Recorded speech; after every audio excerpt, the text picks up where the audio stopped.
जय जय राम, जय जय राम। सबको सादर जय सिया राम।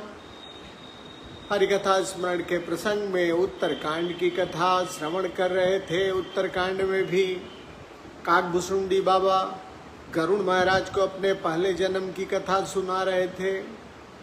कहा कि अयोध्या में जन्म हुआ और फिर जब अकाल पड़ा तो मैं उज्जैन चला गया। वहाँ एक मंदिर में आराधना करने लगा। वहाँ एक पंडित जी थे जो शिव जी के भक्त थे। उन्होंने शिव पूजा, शिव भक्ति मुझे भी बताई, लेकिन गुरुजी ने शिव जी को श्री हरि का सेवक कहा, जिससे मैं जल उठा। फिर दुष्टों का संग न करने के लिए फिर अधम लोगों का क्या व्यवहार है, बाबा ने लिखा। काकभुसुंडी जी ने बताया, अधम लोगों का व्यवहार है कि जो जिनसे वे बड़ाई पाते हैं पहले उन्हें नष्ट करते हैं। उदाहरण के लिए अग्नि और धूल का उदाहरण दिया। अग्नि के वजह से धुआं उत्पन्न होता है और धुएं से बादल से वर्षा होती है। वर्षा उस अग्नि को जला डालती है, समाप्त कर देती है, बुझा डालती है। इसी तरह से मिट्टी हमेशा रास्ते में पड़ी रहती है, लोग उस पर चढ़ के जाते हैं। और अगर कभी पवन के वेग से अगर वह ऊपर उठ जाती है, पवन ने कृपा कर दी तो ऊपर उठ जाती है, तो पहले हवा को ही भर देती है वो, फिर हमारी आंखों में आती है। इसलिए नीति है। नीति क्या है? सुन खगपति समुझ प्रसंगा, खल बुद्ध नहीं करही अधम कर संगा। इसलिए बुद्धिमान जो है अधम का साथ नहीं करते हैं। कभी को भी दुगा वही असनी थी। वेद पुराण कवियों का कथन है कि खल सन कलह न भल नहीं प्रीति।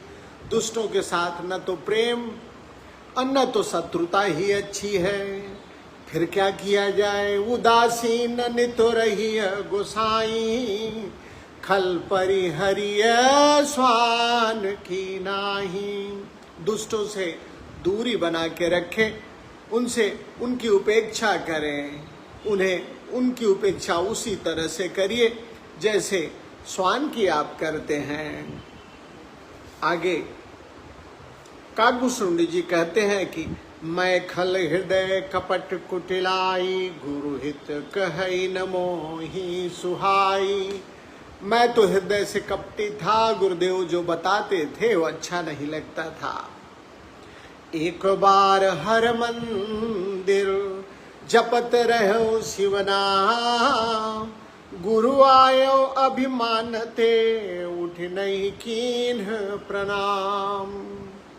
काकभुसुंडी जी कहते हैं कि एक बार उज्जैन में भगवान शिव के मंदिर में मैं शिव जी का नाम जाप कर रहा था। गुरुदेव आए तो मैं उठा नहीं, उठ के उनको प्रणाम नहीं किया। गुरुजी तो दयालु थे। बाबा ने लिखा, सो दयाल नहीं कहे वो कछु, उर न रोस लवले। वे तो दयालु थे, हृदय में उनके कुछ भी क्रोध नहीं उत्पन्न हुआ। अति अघ गुरु अपमानता सही नहीं सके हे महेश। लेकिन गुरु का यह अपमान भगवान शिव नहीं सह पाए, नहीं सह सके। और आकाशवाणी हुई, मंदिर माझ भई नभवानी, रे हतु भाग्य अज्ञ अभिमानी। मंदिर में आकाशवाणी सुनाई देती है कि अरे हतभाग्य। हतभाग्य क्या अर्थ हुआ? जिसका भाग्य हत कर दिया गया हो, समाप्त हो गया हो। मूर्ख अभिमानी। यद्यपि तौ गुरु के नहीं क्रोधा, अति कृपालोचित सम्यक बोधा, तदपि साप सठ देहौ तो ही नीति विरोध, सुहाई न मोही। आकाशवाणी हुई कि यद्यप गुरुजी तुम्हारे क्रोधित नहीं हुए, उनके चित्त में समता व्याप्त है, इसलिए न तो किसी से क्रोध न ही किसी से प्रेम करते हैं, लेकिन अरे दुष्ट, मैं जरूर तुम्हें श्राप दूंगा, क्योंकि नीति का विरोध मुझे नहीं सुहाता है। और आकाशवाणी कहती है कि जो नहीं दंड करो खल थोरा, भ्रष्ट होई श्रुति मार्ग मोरा। अगर मैं दंड तुमको नहीं दूंगा तो वेद मार्ग नष्ट हो जाएगा। जे सठ गुरु सनो ईर्षा करे ही। जो सठ गुरुदेव से ईर्षा करते हैं, रहो रव नरक कोटि युग पर ही। करोड़ों युगों तक वे लोग जो गुरुदेव से ईर्षा करते हैं नरक में पड़े रहते हैं। त्रिजग जोनि पुनि धरहि शरीरा, अयुत जन्म भरी पावई पीरा। तीनों योनियों में कौन? पशु पक्षी योनियों में उनका जन्म होता है और दुख पाते हैं। आकाशवाणी कह रही है कि बैठी रहसी अजगर व पापी, ये सर्प होई खल मल मति व्यापी। अरे तू अजगर की भांत बैठा रहा, तेरी बुद्धि पाप से ढक गई थी, अतः तू सर्प हो जा।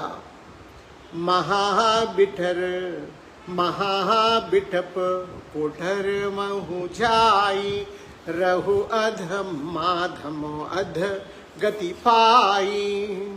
तू सर्प हो जा, ओ अधम से भी अधम, इस अधोगति सर्प की नीची योनि पाकर किसी बड़ी भारे पेड़ के खोथड़ में जाके तू रह।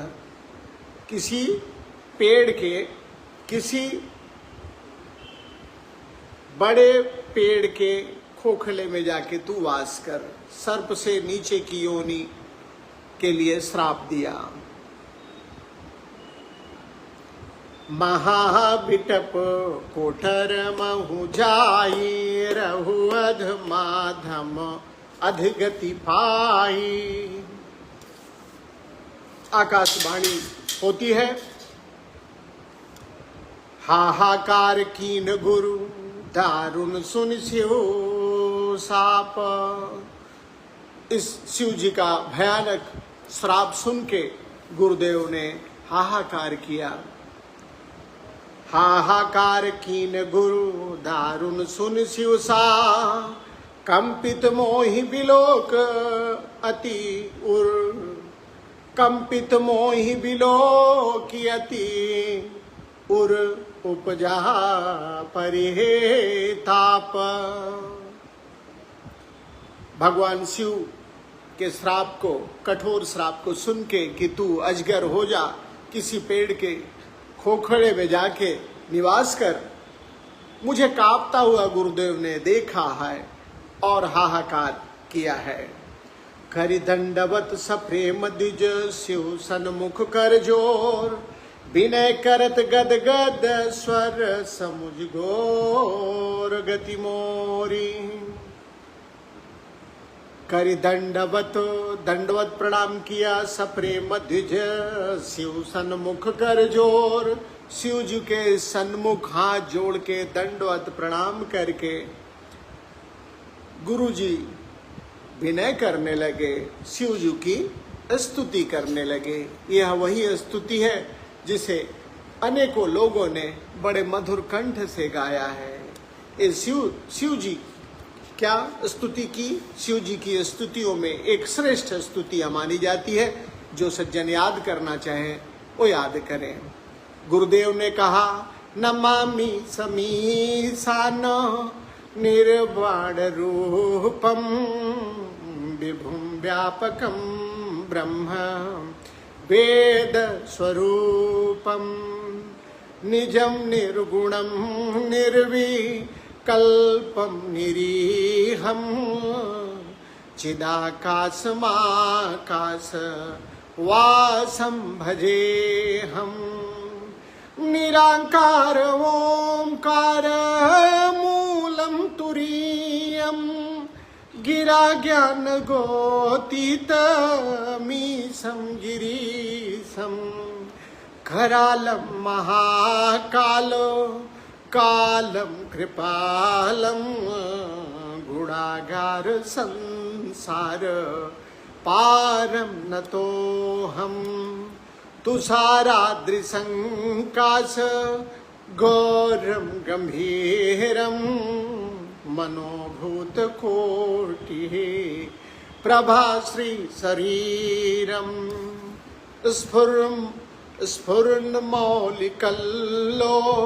लिनी चारुगंगा लसब्द बाले लसभ लस लसभ दा बाल लसभ दा बालेंदु लसभ दाल बालेंदु कंठे भुजंगा चलत कुंडलम भ्रूसुनेत्रं विशालं प्रसन्नाननं नीलकण्ठं दयालम् ओ मृगाधीश चर्मां वरं मुण्डमालं प्रियं शङ्करं सर्वनाथं भजामि प्रचण्डं प्रकेष्ठं प्रगल्भं परेशम्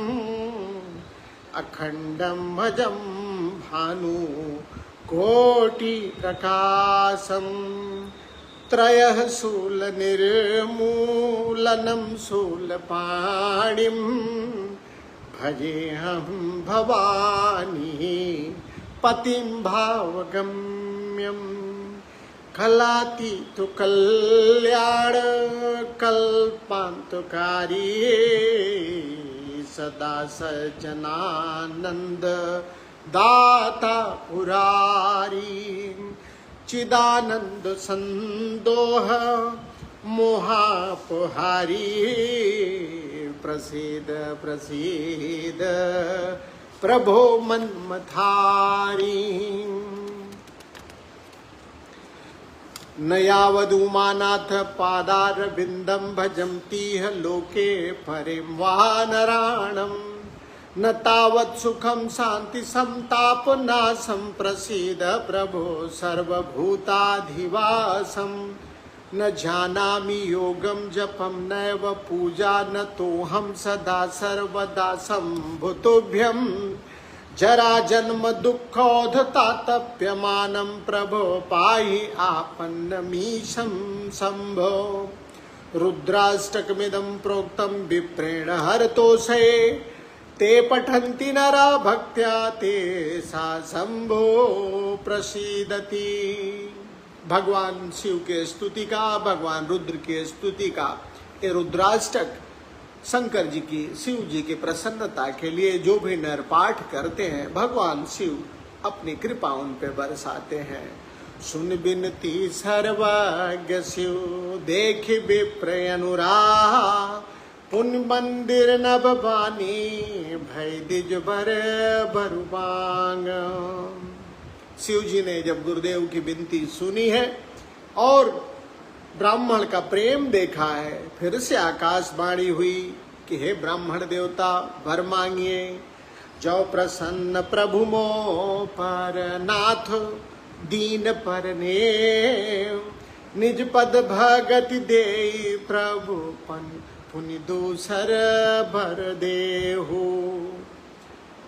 ब्राह्मण देवता ने कहा कि अगर प्रभु आप मुझ पे प्रसन्न हैं और इस दीन पे कृपा करते हैं तो सबसे पहले अपने चरणों की भक्ति दीजिए, उसके बाद कोई दूसर वर दीजिएगा। और कहा गुरुजी ने तौ माया बस जीव जड़ संतत फिरे भुलान, यही सच्चाई है। हे प्रभु आपकी माया के वशीभूत हो के जीव जो है भ्रमित हो रहा है, तो माया बस जीव जड़, यह ज्ञानी जीव आपकी माया के बसीभूत होने के कारण संतत फिरई भुलान, भूल के इधर उधर भटक रहा है। इसलिए तेहि पर क्रोध न करी प्रभु, कृपा सिंधु भगवान। इसलिए यह तो माया में पहले से भटक रहा है, प्रभु इस पे क्रोध न करिए। ऐसा गुरुदेव ने वंदना की है। आगे कहा शंकर दीन दयाल, अब यहीं पर हो कृपाल। हे दयालु शिव, आप इस पे कृपा करिए।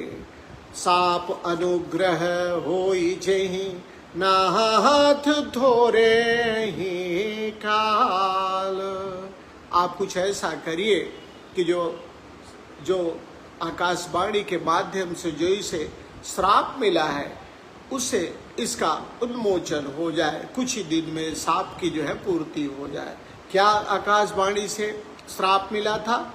यही कि सर्प से अधम गति योनि, तू जो है क्या हो जा, जाके अजगर बन जा और किसी वृक्ष के खोथड़े में तू रह, खोखले में तू निवास कर।